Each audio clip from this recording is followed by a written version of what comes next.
The chilling truth is that your brain, the very seat of your consciousness, typically dies within 5 minutes without a fresh supply of oxygen, a stark biological timer that dictates the fragility of life. This unforgiving deadline is a universal constant, an immutable law of biology, except for those rare, almost miraculous moments when it isn't, when life clings to a thread despite every scientific expectation. Our story begins not with such a miracle, but with the crushing certainty of this biological clock, as it counted down for one of history's most revered figures, George Washington, the esteemed first president of the United States, as he lay dying, his breath slowly being stolen by an unseen enemy.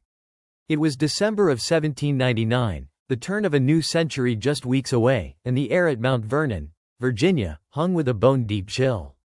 Washington, though advanced in years at 67, was a man of enduring vigor, known for his robust constitution forged by a lifetime of military campaigns and demanding leadership.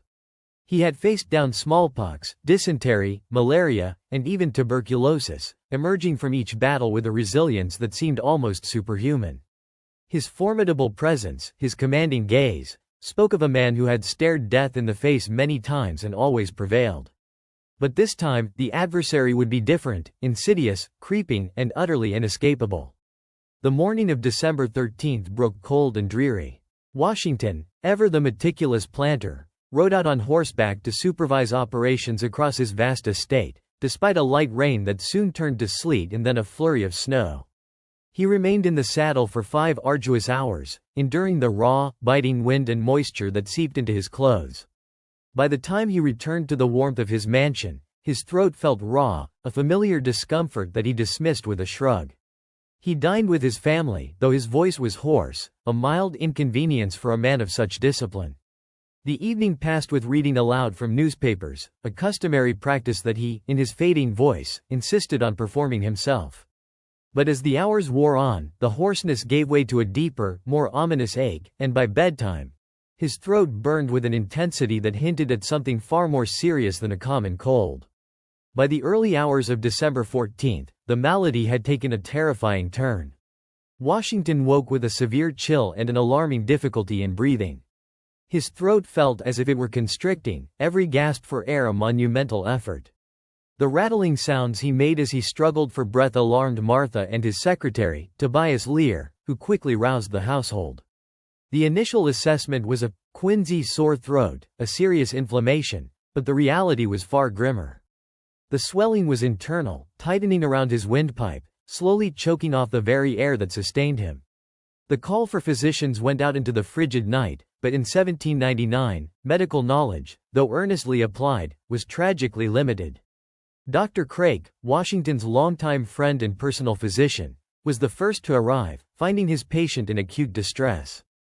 The great man, who had commanded armies and steered a young nation, now lay vulnerable, his breath coming in shallow, ragged gasps. The 18th-century medical arsenal was sparse, dominated by a belief in balancing the body's humors. The most common, and often most disastrous, intervention was bloodletting. Craik, seeing the urgency, immediately ordered the first phlebotomy.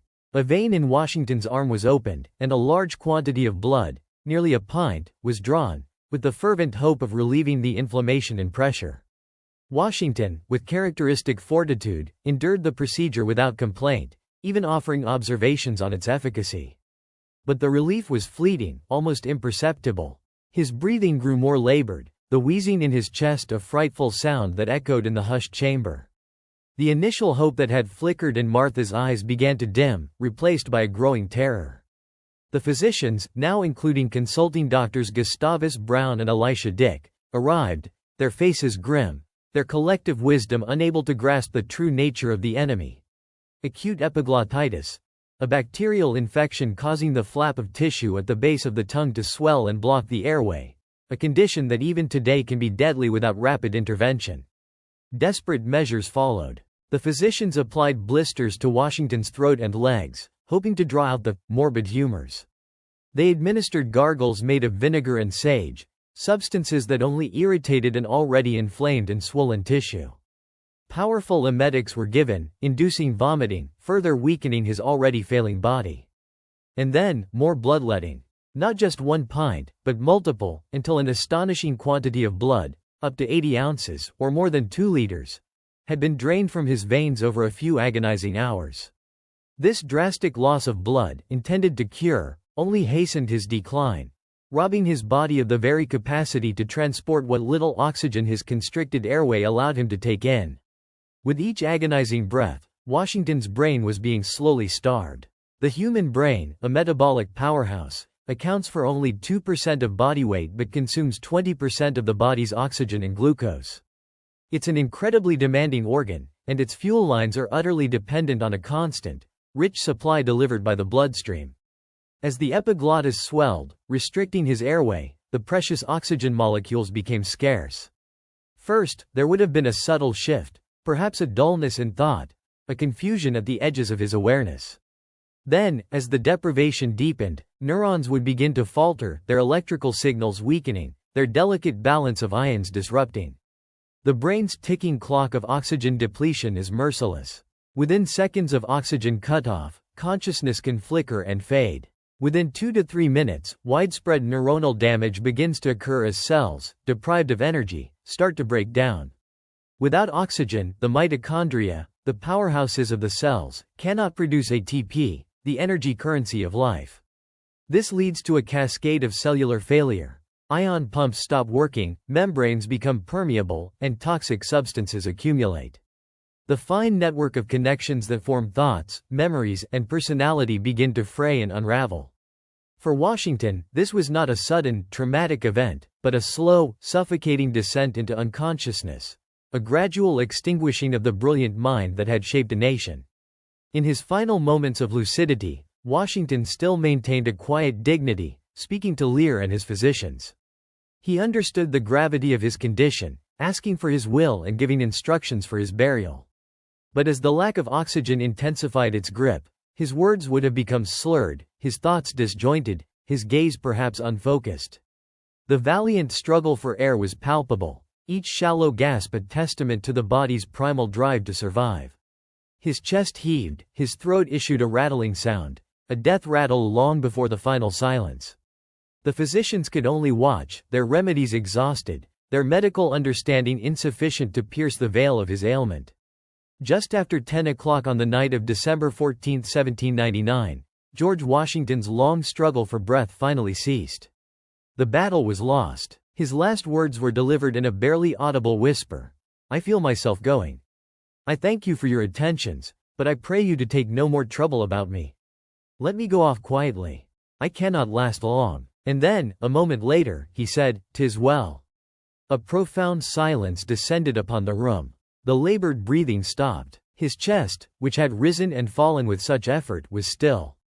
Dr. Craik, after a moment of profound solemnity, crossed Washington's arms over his chest, closed his eyes, and declared the former president deceased. The great brain, once so vibrant and sharp, was now irrevocably silent, its struggle against oxygen deprivation over, its 5-minute timer having run out countless times over the preceding agonizing hours.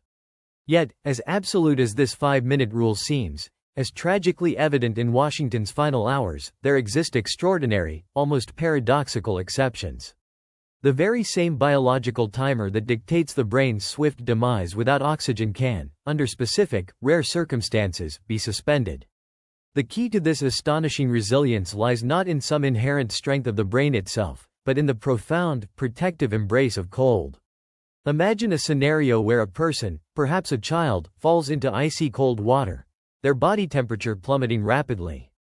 In these rare cases, the very cold that threatens life also offers a lifeline to the brain. This phenomenon is known as hypothermia. When the body's core temperature drops significantly, its metabolic rate slows dramatically. Every cellular process, every chemical reaction, downshifts into a sluggish, almost dormant state. This includes the brain. Its ravenous appetite for oxygen and glucose, normally so demanding, is drastically reduced. Instead of needing a constant, abundant supply every few seconds, the hypothermic brain can subsist on a mere fraction of its usual requirements.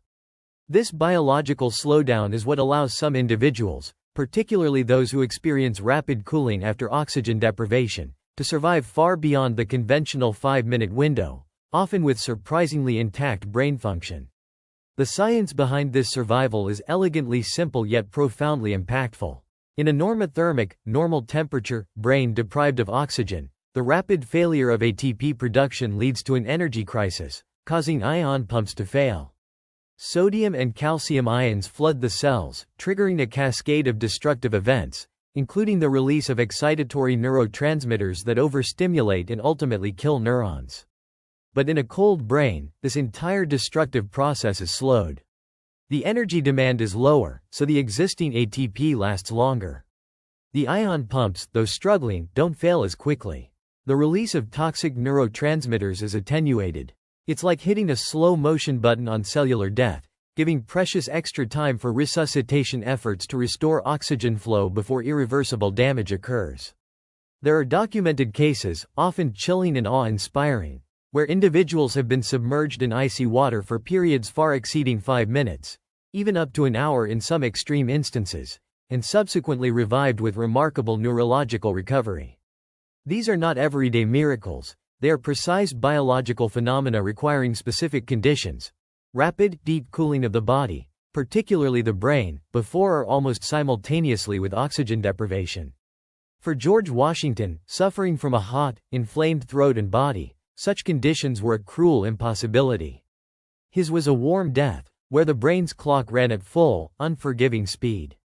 George Washington's death, though tragic and a testament to the limitations of his era's medical understanding, serves as a poignant reminder of the brain's fundamental fragility without oxygen. His final hours were a slow, agonizing demonstration of what happens when the brain's lifeline is steadily cut, a process that modern medicine now understands in excruciating detail. Yet, it is against this backdrop of absolute biological deadlines that the rare exceptions shine even brighter. They offer us a glimpse into the astonishing plasticity of life, reminding us that even the most ironclad rules of biology can, under the most extraordinary circumstances, bend.